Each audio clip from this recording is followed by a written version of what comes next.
बिस्मिल्लाहिर्रहमानिर्रहीम। एक आध बात की मैं वजाहत करता हूँ और बाद में अगर किसी के जहन में कोई इस्तिफसार हो, कोई सवाल हो तो वो पूछ सकता है। कुछ नौजवानों ने ये बात पूछी है, आजकल मोबाइल टेलीफोन का इस्तेमाल जिस कसरत के साथ हो रहा है तो उसमें उनके SMS में कई अहादीस, कई आयात कुरानियाँ आती हैं, तो बाज़ औक़ात वो उसमें दो तरह की सूरतें या दो तरह की उलझनें हैं। कुछ नौजवानों के जहन में ये है कि वो बाज़ औक़ात इस कदर ज़्यादा हो जाती हैं कि उन्हें फिर डिलीट करना पड़ता है। तो एक ख़्याल है, और ये ख़्याल उस मोहब्बत की वजह से है कि क्या हम किसी कुरानी आयत को अगर डिलीट करें तो उससे कोई फ़र्क तो नहीं पड़ता। मामूली सी उनके जहन में ये खलिश पैदा हुई, लेकिन ये खलिश भी बहरहाल उस ईमान की एक अलामत है कि किसी नौजवान के जहन में ये ख़्याल पैदा होना कि मेरे मोबाइल पर कुरानी आयत लिखी हुई थी, अल्लाह के रसूल का फ़रमान लिखा हुआ था और मैंने उसे ओवरलोडेड होने की वजह से डिलीट कर दिया है, तो क्या ये मेरे गुनाह तो नहीं होगा। पहले तो मैं उसके इस एहसास को अप्रिशिएट करना चाहता हूँ कि ये एक नेकी का एहसास है, और लेकिन दूसरी बात जो है कि इस तरह कुरान मजीद की बेहुरमती नहीं होती, और इस तरह ना ही अल्लाह के रसूल सल्लल्लाहु अलैहि वसल्लम की बेहुरमती होती है। आप किसी चीज़ को लिखा हुआ कोई अमल, लिखी हुई कोई बात, आप उसे मिटा भी सकते हैं, लिख भी सकते हैं, एक जगह से दूसरी जगह मुंतकिल भी कर सकते हैं, इसमें कोई ऐसा बड़ा मसला नहीं है। तो अपने जहन से इस बात को निकाल दीजिए कि अगर किसी तहरीर में अल्लाह का और उसके रसूल का नाम लिखा हुआ है और आपने उसको मिटा दिया है, और मिटाने की वजूहात कोई भी हो सकती हैं, तो वो जायज़ है, उसमें कोई मुमानियत नहीं है। गलत बात उस वक्त होगी कि जब कोई शख्स अपने नीयत और अपने इरादे की ख़राबी की वजह से उसे नुकसान पहुंचाने की कोशिश कर रहा है। तो जब भी हमारे यहाँ नामोस रिसालत या कुरान और हदीस की बेहुरमती की बात होती है ना, तो वो उन लोगों की बात हो रही होती है जो जानबूझकर फितना पैदा करने के लिए, अल्लाह और उसके रसूल से अपनी नफ़रत का इजहार करने के लिए वो कुरानी आयात को या अहादीस रसूल को या अल्लाह के और उसके रसूल के नामों को इस तरह मिटाते हैं, उसको नुकसान पहुंचाने की कोशिश करते हैं। इसी ज़मन में कई दफ़ा ये बात पूछी गई कि बाज़ घरों में कुरान मजीद के पुराने सिपारे, कुरान के बाज़ नुस्खे ऐसे हो जाते हैं जो बोसीदा हैं, अन बोसीदा नुस्खों को संभाल के रखते रखते वो फिर ऐसी कंडीशन में भी आ जाते हैं कि अब उसको संभालना भी बाज़ औक़ात मुश्किल हो जाता है। उस मौके पर भी अगर कोई शख्स उन कुरानी नुस्खों को या आयात को या उन सफ़हात को 2-3 तरीक़ों से ख़त्म किया जा सकता है। अगर उसे किसी महफूज बर्तन में रख के उसे जला दिया जाए और उसकी राख जो है वो किसी और जगह जहाँ लोगों की गुज़रगाह नहीं है, जंगल में, बयाबान में, दरख्तों के नीचे, अंदर, क्यारियों में, किसी ऐसी जगह पर उसको दफन कर दिया जाए, तो उसमें भी बिल्कुल बात दुरुस्त हो जाती। इस मौके पर कुरान के उन सफ़हात को जो बोसीदा हो चुके हों जलाना, ये उसकी बेहुरमती में शुमार नहीं होंगे, क्योंकि हमारे यहाँ बाज़ लोग जल्दबाजी में ये भी इस तरह का खामख़ी एक फितना खड़ा कर देते हैं कि किसी वजह ने बेशक अच्छी नीयत की वजह से वो कोई काम किया हो, उसको भी एक मसला बनाकर और अपनी ज़ाती दुश्मनी या ज़ाती इख्तिलाफ़ उसको वो आगे बढ़ाते हैं। इसलिए उसमें भी कोई हरज नहीं है। और अब तो पाकिस्तान में कुछ ऐसे इदारे भी मौजूद हैं जो इन पुरानी सफ़हात को और कुरानी आयात को और नुस्खों को जमा करते रहते हैं। दफ्तरों में काम करने वाले, घरों में जो मुख्तलिफ़ इस तरह के मसाइल होते हैं, उसमें मेरी तजवीज़ ये है, और मैं ख़ुद भी उस पर अमल करता हूँ, कि आप अपने घर में, अपने दफ्तर में एक छोटा सा बॉक्स ऐसा रख लें कि जहाँ आपको कोई ऐसा टुकड़ा मिले जिसमें अल्लाह का नाम, उसके रसूल का नाम, आयत, हदीस लिखी हो, तो बाज़ औक़ात फ़ौरी तौर पर उसको अलग करना या उसकी महफूज करना मुश्किल हो जाता है। आप उसमें डालते रहें, और जब वो महीने डेढ़ के बाद एक पूरा बॉक्स भर जाए तो फिर आप उसको एक महफूज तरीक़े से अलग कर दें, जला के रख दें, दरिया में बहा दें, पानी में डाल दें, जंगल में जाकर किसी जगह महफूज जगह पे दफन कर दें, कब्रिस्तान में, यानी जो भी इंसान समझ सकता है। तो ये एक तरीक़ा हो सकता है कुरानी आयात को और अल्लाह उसके रसूल सल्लल्लाहु अलैहि वसल्लम के नामों को इस तरह महफूज किया जा सकता है। इस हवाले से आपने मोबाइल में कुरान मजीद को लिखना, उसको पढ़ना, उसको याद करना, उसको सुनना, इसमें कतई तौर पर कोई मुश्किल नहीं है। और बल्कि इसमें फ़ुक़हा इस बात की भी इजाज़त देते हैं कि अगर कोई शख्स वज़ू में नहीं है और वो कुरान को सुन रहा है, उसके मोबाइल में आयात कुरान मजीद की सूरतें महफूज हैं और वो सुन रहा है और वज़ू की हालत में नहीं है, तो तब भी कोई हरज नहीं है, वो इसको अपना इस्तेमाल कर सकता है, सुन सकता है। जैसे गाड़ियों में मुख्तलिफ़ CDs के ज़रिए से, कैसेट्स के ज़रिए से कुरानी आयात को और मुख्तलिफ़ बातों को सुना जा सकता है। कहा गया कि जो अफराद वफ़ात पा चुके हैं बुज़ुर्ग, तो क्या हम उनके लिए नवाफिल पढ़ सकते हैं और क्या बख्शिश यानी उनको बख्श सकते हैं?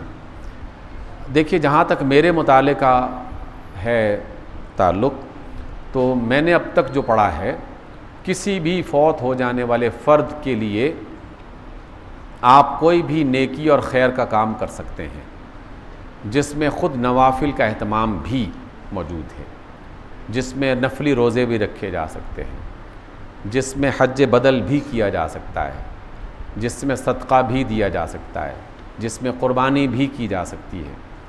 इसलिए किसी भी फौत हो जाने वाले फ़र्द की तरफ से आप कोई काम करें, सिर्फ़ आपकी नीयत और आपका इरादा ये हो कि अल्लाह मैं ये काम तेरे लिए कर रहा हूँ, तेरी रज़ा के लिए, लेकिन इसका अजर फ़लाँ बंदे को पहुँचा दे, तो इसी को हमारे यहाँ पाकिस्तान में उर्फ़ आम में बख्शिश कहा जाता है कि ये मैंने फ़लाँ को बख्श दिया, ये फ़लाँ को बख्श दिया।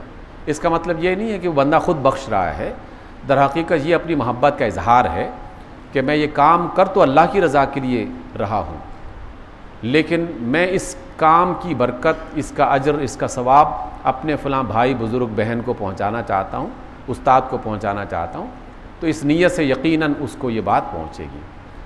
आपकी रिवायात में से है, आप अलैहिस्सलाम के पास एक शख्स आता है और कहते हैं कि या रसूल अल्लाह, मेरे वालिद फ़ौत हो चुके हैं, मैं अब क्या करूँ, उनके लिए क्या कर सकता हूँ? आप अलैहिस्सलाम ने फरमाया कि जब तुम नमाज़ पढ़ो तो एक नमाज उनके लिए पढ़ लिया करो। अब एक नमाज उनके लिए पढ़ने का मतलब ये नहीं है कि जो उनकी फ़र्ज़ नमाज़ें रह गई हैं, जो वो जानबूझकर भी नहीं पढ़ते रहे, अब उनकी अदायगी हो जाएगी, नहीं, वो अपना मामला अलग है। लेकिन यहाँ इससे मुराद नफली नमाज ही से है, नफली नमाज, यानी उनके लिए नफली नमाज अदा की जा सकती है। अलबत्ता अगर किसी के वालिदैन, किसी के उस्ताद, किसी के भाई बहन अपनी बीमारी के उस आलम में हैं कि ज़िंदगी के आखिरी लम्हात थे, बीमारी के उस आलम में वो कुछ रोज़े नहीं रख सके जो फ़र्ज़ थे उन पर, तो वो फ़र्ज़ रोज़े उनके इंतकाल के बाद उनकी औलाद को रखने चाहिए। और ये बात भी मैंने एक बारहा आपके सामने रखी, लेकिन दोहराए देता हूँ। आप अलैहिस्सलाम के ज़माने में बिल्कुल इसी तरह हुआ। एक शख्स आते हैं और कहते हैं कि या रसूलल्लाह, मेरी वालिदा फ़ौत हो गई और उनके ज़िम्मे कुछ रोज़े थे, तो मैं क्या करूँ? आप अलैहिस्सलाम ने फरमाया कि अगर उनके ज़िम्मे कुछ कर्ज़ होता तो क्या तुम अदा करते? तो उन्होंने कहा कि हाँ अल्लाह के रसूल, मैं अदा करता। तो आपने फरमाया कि हाँ, ये रोज़े भी तुम्हारी वालिदा की तरफ से अल्लाह का कर्ज़ है, तुम ये रोज़े रख सकते हो, इसको अदा करो। तो इस एतबार से मुझे कोई परेशानी नहीं है और मैं इसको अक्सर दोस्तों से ज़िक्र करता हूँ। बाज़ अहबाब इसमें थोड़ा सा परेशान होते हैं कि जनाब आप तो हर चीज़ की इजाज़त दे रहे हैं। नहीं, मैं कोई अथॉरिटी नहीं रखता कि मैं किसी चीज़ की इजाज़त दे दूँ। मैं सिर्फ़ उसी बात को आपके सामने रखता हूँ जो कुरान और सुन्नत की रोशनी में मेरी नज़र में वाज़े हो चुका है कि हाँ ये काम हो सकता है, तो मैं वो आपके सामने रख देता हूँ। इत्मीनान है तो अमल कर लें, इत्मीनान नहीं है तो मज़ीद तस्दीक के लिए किसी बड़े आलिम से रब्ता करके उससे पूछा जा सकता है। लेकिन इस हवाले से मुझे पूरा इत्मीनान है। लेकिन एक बात जो बारहा मैंने इसका तज़किरा किया कि सदका, खैरात, नमाज, रोज़ा, कोई भी काम, उसके लिए आप अपनी तरफ से कोई जगह, कोई वक्त और कोई अंदाज़ लाजमी करार न दें, उसको मुतय्यन न करें कि जनाब सदका करना है तो काला बकरा होना चाहिए, बड़ी इमाम के मज़ार पे जाके क़ुरबान होना चाहिए, फ़लाँ मस्जिद के पहलू में जाके क़ुरबान होना चाहिए, फ़लाँ मदरसे के सहन में जाके क़ुरबान होना चाहिए। इस तरह की सारी पाबंदी बिल्कुल लायानी और फजूल है, इसका शरीयत से कोई ताल्लुक़ नहीं है। शरीयत का ताल्लुक़ सिर्फ़ इतना सा है कि आप अपने वालिदैन, अपने अजीज़ व अकारिब, अपने दोस्तों के लिए उनके इंतकाल के बाद नेकी का काम कर सकते हैं। नीयत बस उनको सवाब पहुँचाने की कर दें, और अल्लाह की रज़ा उसकी खुशनुदी के लिए काम करें, इंशाअल्लाह वो अजर व सवाब उन तक पहुँच जाएगा।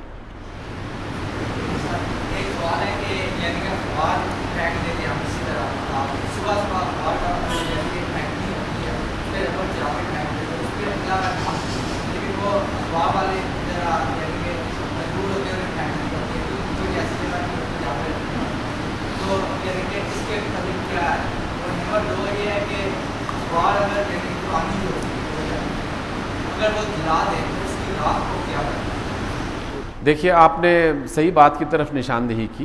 पहली बात यह है कि अल्लाह के रसूल सल्लल्लाहु अलैहि वसल्लम ने जो एक बड़ा खूबसूरत हमें उसूल दिया है, और मैं ये समझता हूँ कि ये वाकई रहमतुल लिल आलमीन होने का एक खूबसूरत सबूत है। आपका एक जुमला ऐसा है कि जिसने बेशुमार कामों की आसानी पैदा कर दी है, और वह है इन्नमल आमालु बिन्नियात, कि अमाल का ताल्लुक़ उसकी नीयतों पर है।